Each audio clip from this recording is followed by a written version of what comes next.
Hello, everyone. It's Friday night once again, Yes. and guys, this is one of those episodes that I'm gonna assume to love because this is one of the best. This is one of the best ones that I think I've done in a while because we've finally pushed advanced analytics into the mainstream because this is we were able to develop some type of consensus on Yes. one thing that's correlated with real estate and a lot of markets before any other indicator anywhere. So this is, I kind of had a feeling about it, and then when I did some research, and now research, thankfully, with the help of advanced analytics, we were actually able to get an answer, and the answer was compelling. I got to say that it really is. Mm-hmm. It's just um, and we're going to get into some of the things about market sentiment because one of the things that we're hearing out there is like, oh, little trepidatious market, like stock market. We had home buyers concerned, like, does the broader market look like it's gonna like be a little shaky to buy? Is prices going to come down? Stock market's not doing great. All these things, but I'm going to tell you what we came across when we did. I'm just so overwhelmed by like the capacity we have now to assemble data that we actually came up with a consensus modeling on Yeah. what some of these things look like and what may be in the cards moving forward. Because as you all know, real estate is a trailing indicator. All other indicators, will happen before, and you can kind of predict where things are going. And through advanced analytics, we were actually able to come Mm-hmm. up with a consensus. You have some questions, obviously. Yes, I do. And what do you think of all this? I think it's. I think it's kind of cool how they all like kind of Mesh? correlate with Yeah. each other. Shows. Shows that, I guess it shows basically where you might be in the best position to purchase and when you may actually see prices rise or decrease. And a lot of it has to do with what the data analytics Mm-hmm. has pointed to. And so we'll start with the first question, Carrie. Yes. So the first question is, so we've watched Bitcoin surge this year, Yes. and that kind of movement often signals a shift in risk appetite. Right. When you talk to home buyers right now, does it feel like they're sharing the same optimism, or is real estate still playing catch up in that sentiment? So it's a good question. I think why are you No, yeah. laughing?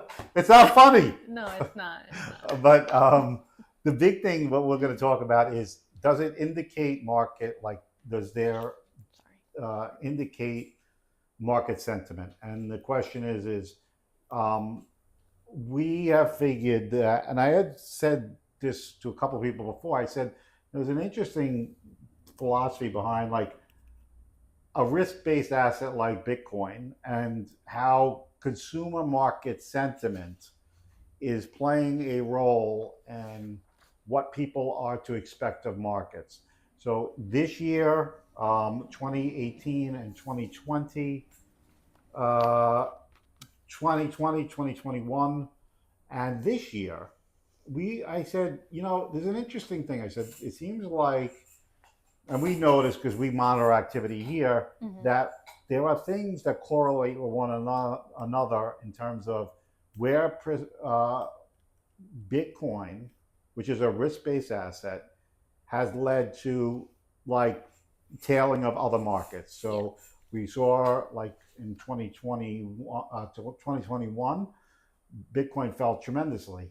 The stock market soon after fell tremendously. We started doing stats, and and it was like the last shoes to fall. Prices started tailing down, consumer sentiment started tailing down, and I said there is something to this. So after we plugged in all the data, we found out that we in fact were correct. Mm-hmm. So Yeah. yes, so the interesting thing is um, the market sentiment has definitely, obviously, Bitcoin earlier this year surged, and that was kind of the beginning of the question. Hmm. And home buying activity shortly after I guess the election, things really like ramped up. Then there was a correction in Bitcoin first, and home sales. The first was Bitcoin, dropped down into the 70s, and then we definitely saw a tail off in the market. In real estate too, activity was down overall, and it's proven. Now we've got the data that actually proves this.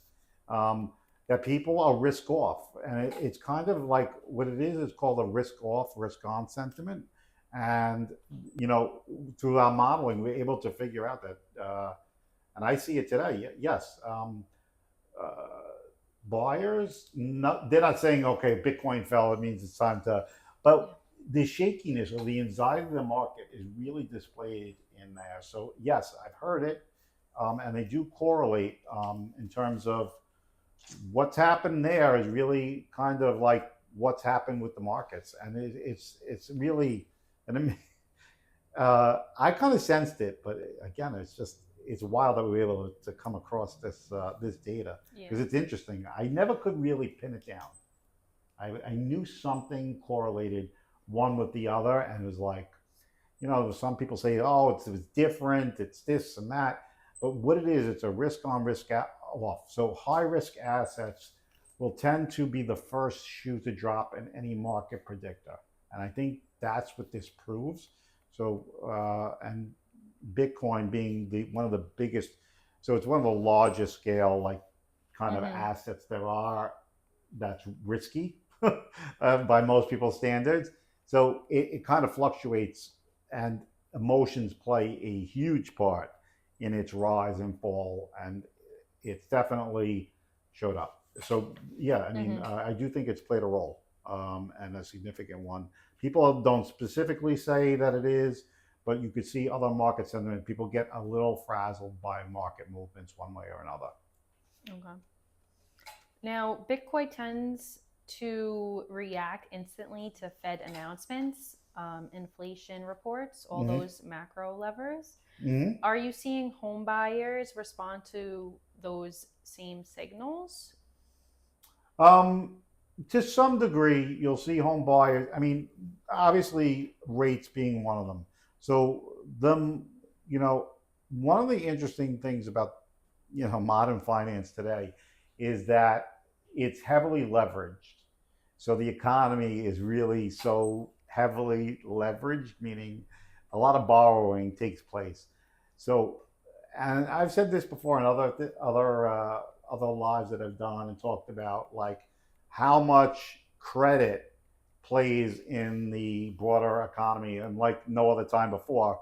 Obviously, with a $37 trillion Mm-hmm. deficit.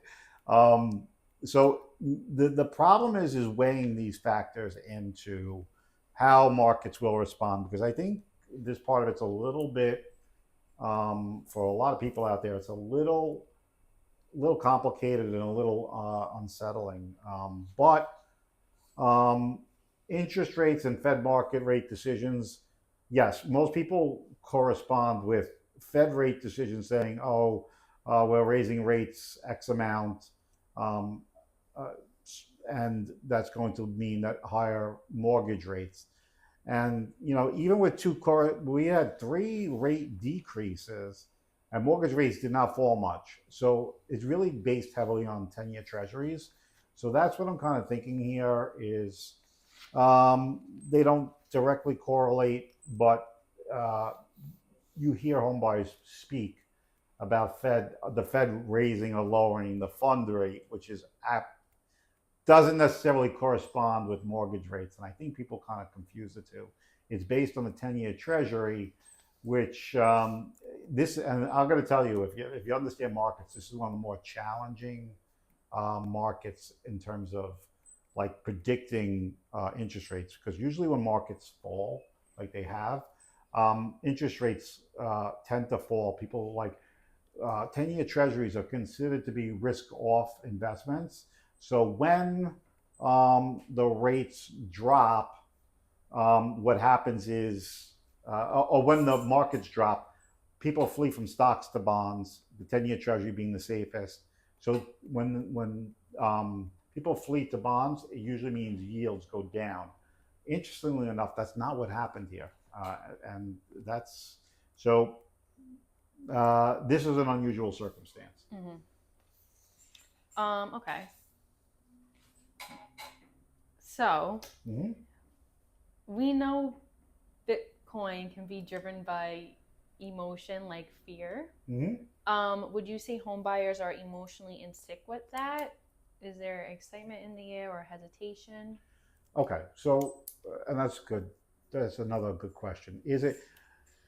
I think the benchmark for home ownership kind of coincides with the fact that they're highly emotional decisions. Um, and you know, I like to say that Bitcoin is kind of a sentiment meter. So sentiment will align, and I want to be careful, guys. I'm not saying as an asset class that that's what Bitcoin is. Bitcoin has been, because it's new, a lot of emotionally driven things, because there's a lot of highs and lows. It's Mm-hmm. very volatile, and um, because of the volatility, and it's now you got to realize that whether we believe in it or not, it is, I believe it's $2 trillion asset class. It's one of the biggest. It's bigger than silver, or as much as a silver asset class. So it's considerable.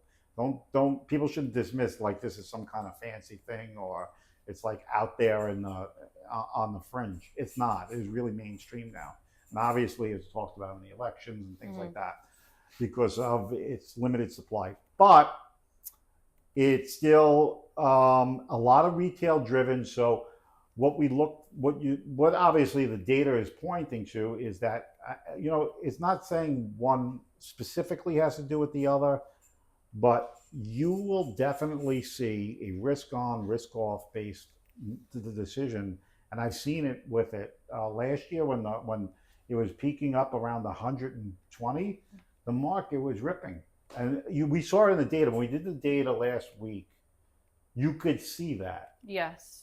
You could see like that was the tail end of the hundreds, and then that's why I said people should be cautious, because when I say it dropped down to 72, but as of today, it's back up to 95.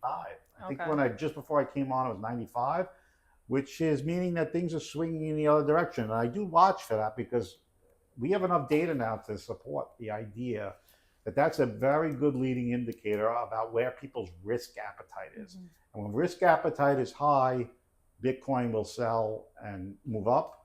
When risk appetite is low, it will fall.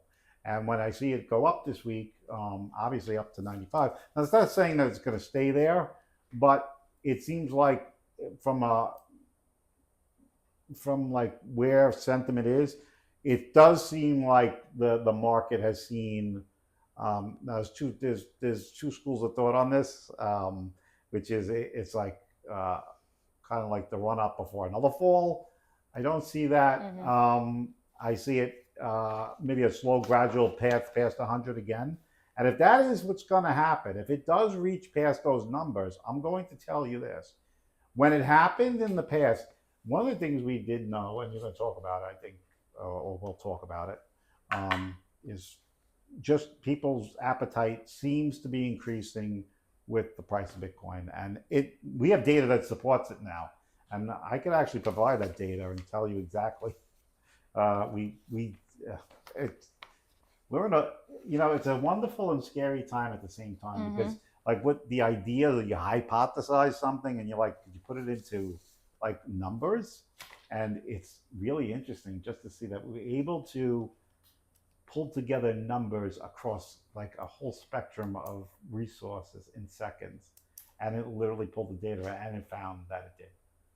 So we're not just talking hyperbole here. This isn't just some like gibberish. There is a proven cause and effect relationship. Yeah. So are you noticing home buyers today willing to stretch a little for bigger homes, or is there still caution? Okay. The one thing that we do see is risk appetite for the luxury home segment seems to kind of fall in line with this particular thing as luxury home because we actually had people like literally bid at when the market when it first went up to seven. You know, people think like it fell a lot earlier this year. I mean, it went from the 40s to the 70s, and that was a top last March. And now it's over. So it still performed extremely well considering the markets overall for being such a risk on asset.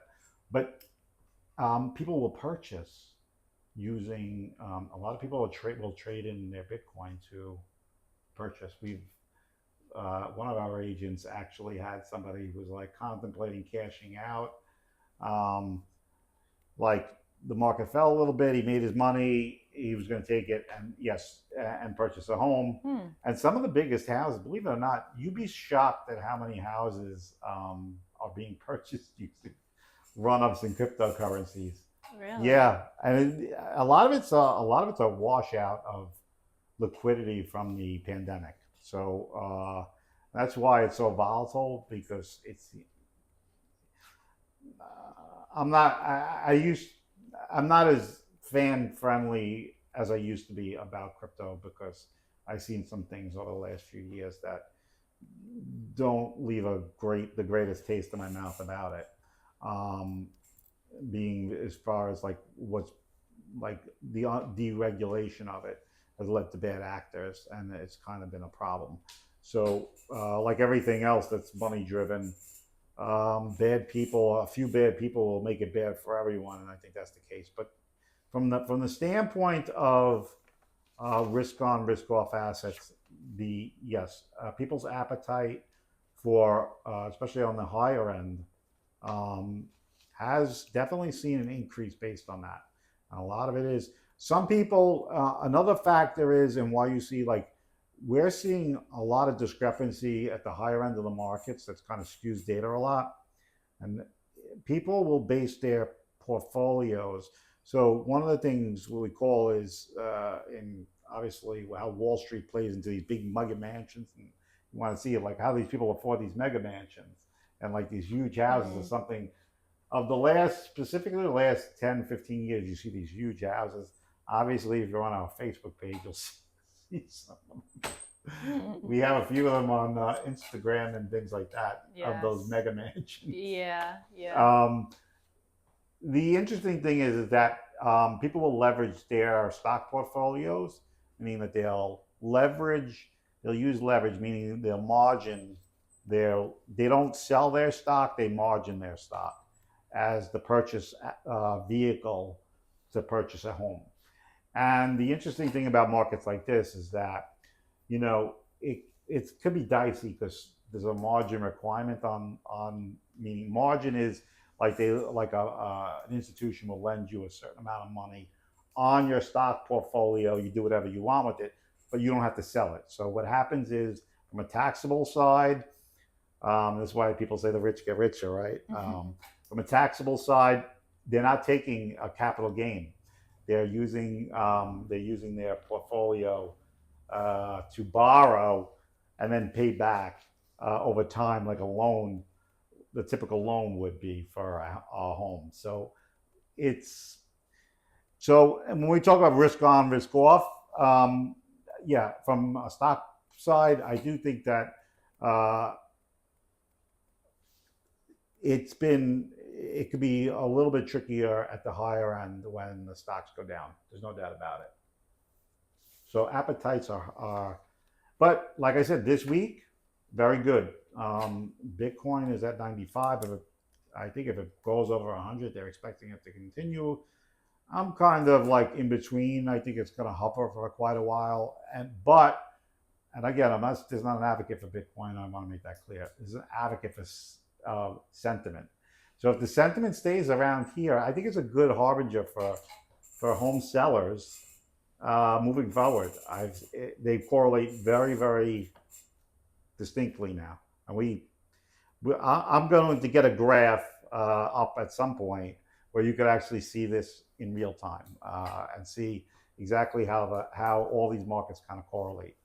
But we did find that in each time the data showed that each time Bitcoin fell, home buying activity fell shortly after, including stocks. So each one of them correlated. So Bitcoin, stocks, uh, even though prices of real estate haven't gone up, we're talking about buyer activity, and that's a key driver here. So while price volatility in real estate doesn't quite happen, so lower inventory, the market's kind of like left to people who, I think only 25% of the market's able to buy a home right now of all the Wow, people. only 25%. Yeah, yeah. Home ownership is very difficult. It's challenging, and that part, I mean, you got to do 1,000 factors, but a lot of it has to do with printing of money. But anyway, Mm-hmm.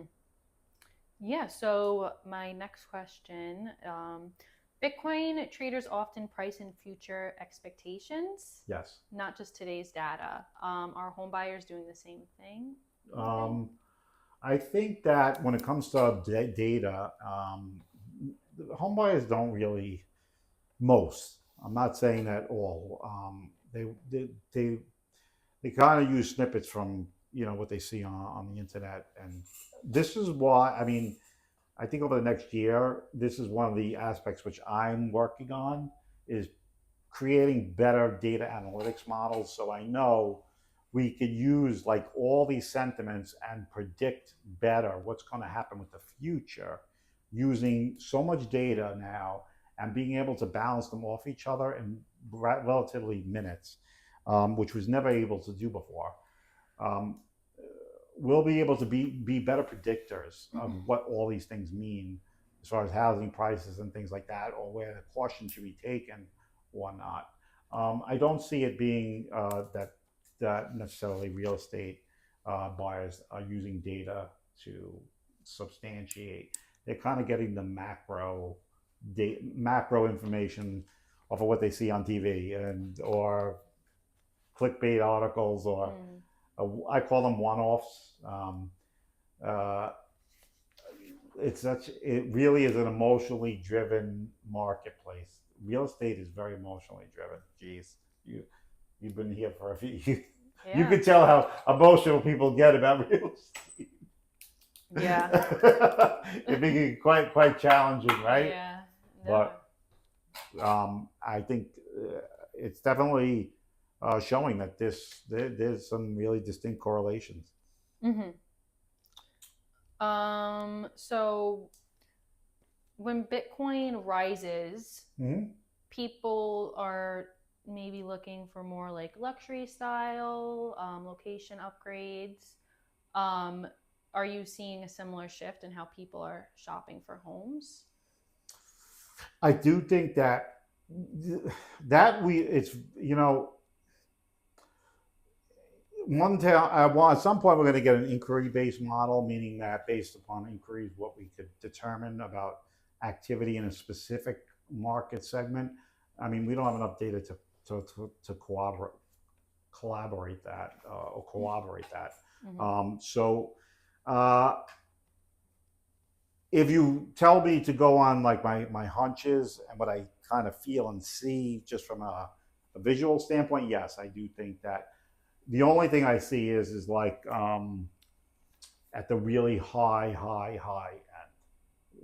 end. That's where uh, that's where obviously I do see that sentiment has shifted a little bit downward on that playing field, and I think it has a lot to do with stocks and people's just ability to borrow has been increased. So, but the interesting thing is that may change based on what's happened in the last week. I said if Bitcoin kind of floats here in the 95s, I think it's a good indicator that things could bounce upward again. And I think some of the like, trade talk, which everybody's talking about like tariff things, and I'm gonna really be a little bit more fundamental about this. As a general, I don't think most of the stuff you see has anything to do with headlines per se. They'll give an excuse, but I don't think headlines determine the markets as much as people realize. I do think it was a fundamental shift downward. You can't have run-ups like you had. You just it's not people, it's not normal to get 25, 30, 40, 50% returns on stocks and expect the stock market's going to keep going on a tear. It's just, you know, as I say, this is the problem with printed money. With printed money, money doesn't have to be earned; it just has to be collected, and that's why we're in this Mm-hmm. situation.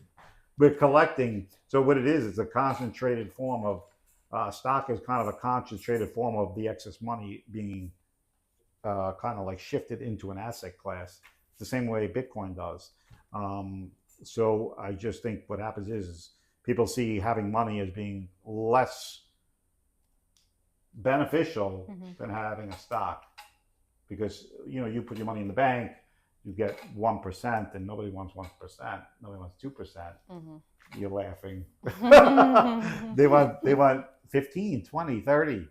And I do think historically performance, like people think the stock market dropped. We're still way above where it was just a couple of years ago. I mean, it was not so. I don't think there's anything too telling except for the fact that it's definitely a normal correction. Um, uh, and I don't believe that. I mean, there's so many things in the world today; it's hard to predict anything. But I think that for the most part, we kind of got out of the woods with this, with the whole market's volatility. But you know, this isn't. There's a lot of things happening at once. So my thing is, if I'm going to predict, I don't think anything's going anywhere too fast. I do expect some short term though to shake out some of the people who kind of like more risk adverse will take pause, and there's some people who really they're kind of just. And I'm going to say this about home buying, and like I know it's an emotional decision. Um, there still isn't a person in yet. I mean, obviously, unless they sold over a course of like from the 2008 to 2012, it's probably the only period in history where it kind of prolonged downslope in home values. If anybody held on to their house even from the uh, from from the 2008 market, you're 20, 30% above that in most places. Um, so you have to really think of it in terms of cost. I think people try to time these things out. And if guys, I'm going to tell you something. This is the one problem that I see with most of the time with real estate is I heard something from something from something. By the time you hear something, it's it's lagging. It's a lagging. They're using lagging information. My friend sold down the road 4 months ago, and he got a record breaking price. Sentiment changes could happen. We said it in the live. It could change in a week. It could change in a day. But we've seen weeks where like the swings in real estate prices swing dramatically. Mm-hmm. But again, we're talking about sentiment. So what's up? What's the next one? The next question is, what does today's crypto sorry, Yeah. what does today's Okay. crypto action tell us about what might be coming for housing? Are we still on the verge of a renewed optimism in real estate, or is caution still in the air? I think caution is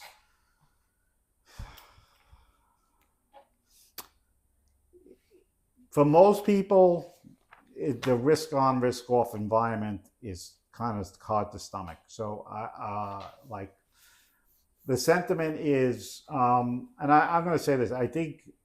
Um, I think the sentiment is on the upslope. I do think, though, we're in a challenging environment, no matter what happens, because I think it's a tale of two cities now when it comes to the economy. There's the people who have assets, and there's the people who don't. Mm-hmm. And I don't know in the short term that has anything to do with what we're talking about. I just think it's a smaller market for housing.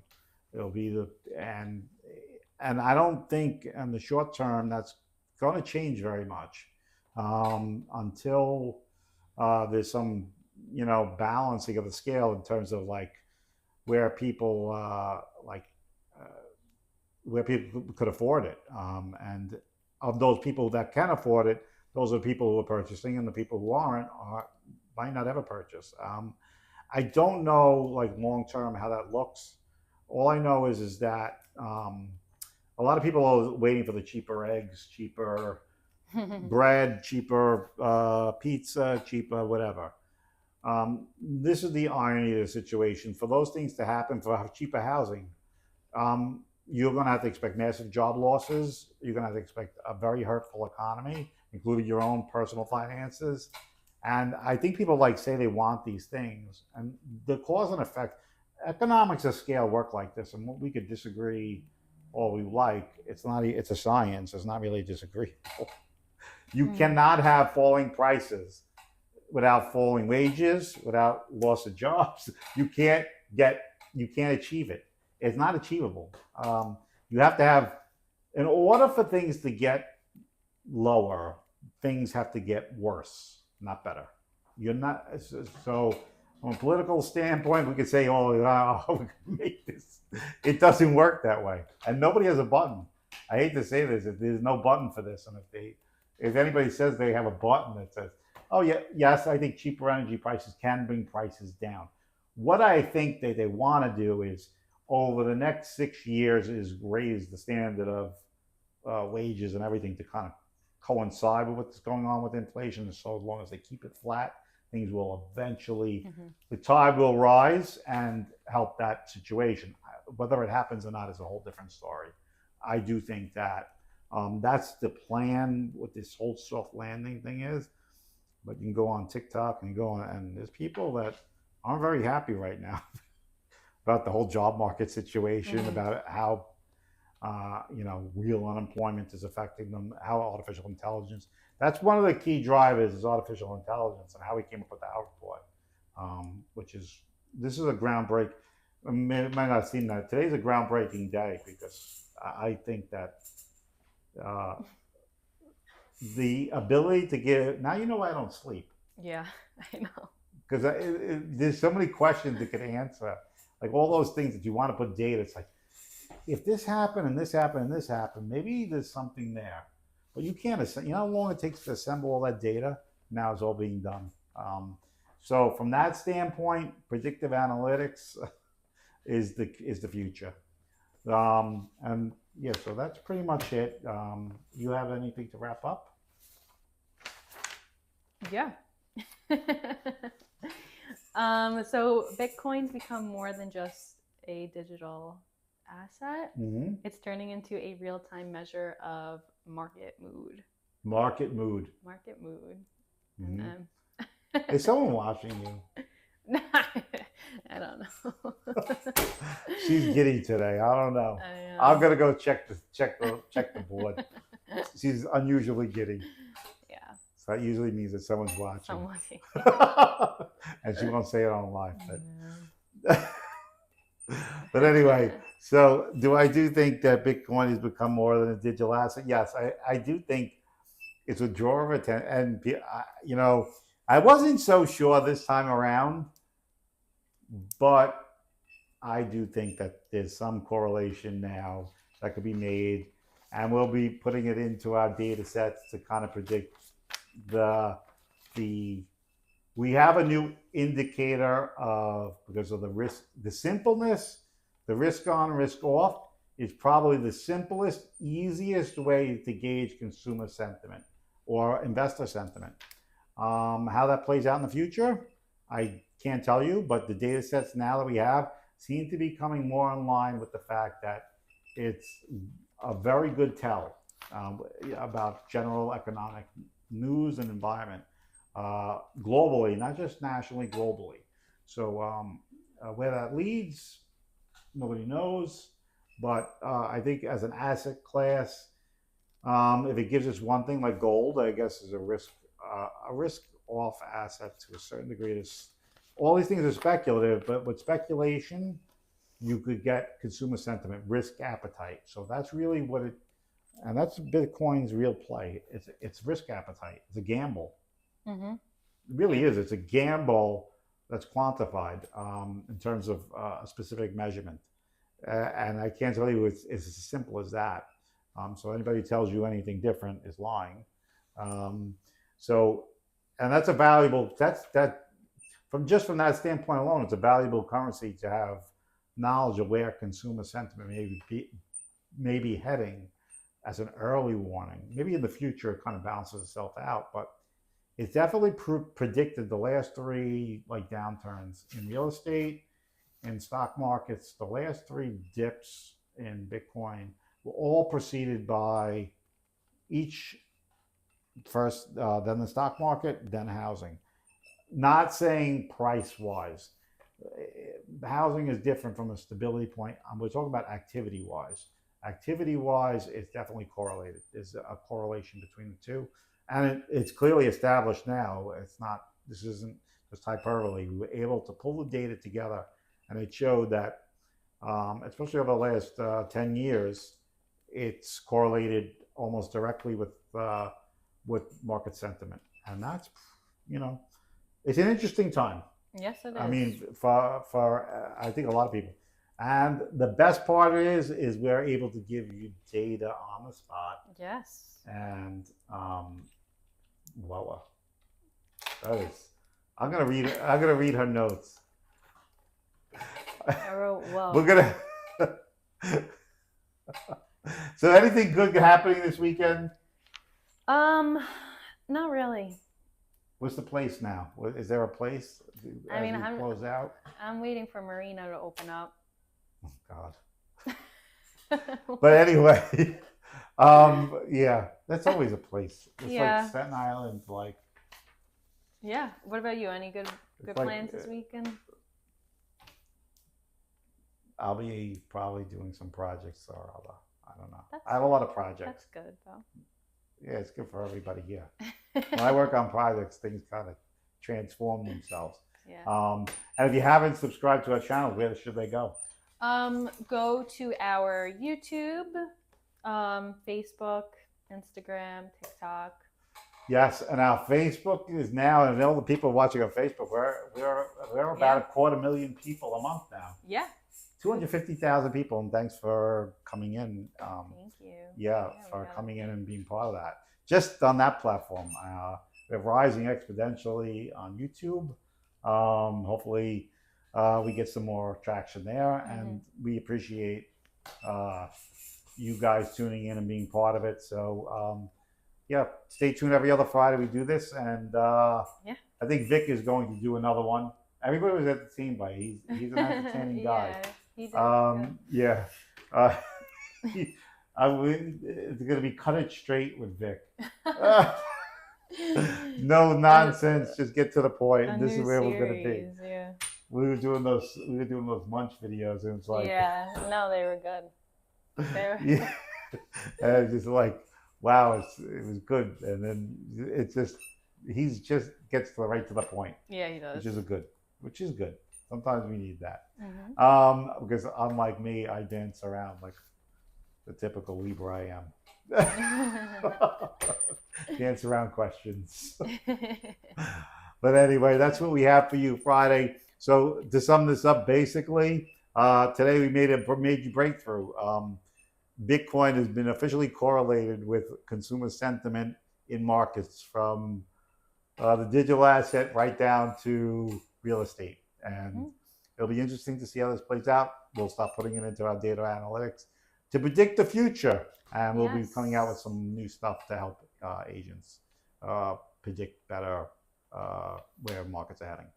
All right. Well, it's 6 o'clock. We're running almost into overtime. So we'll see you in a week. Have a great weekend, guys. Bye, everyone. Ciao.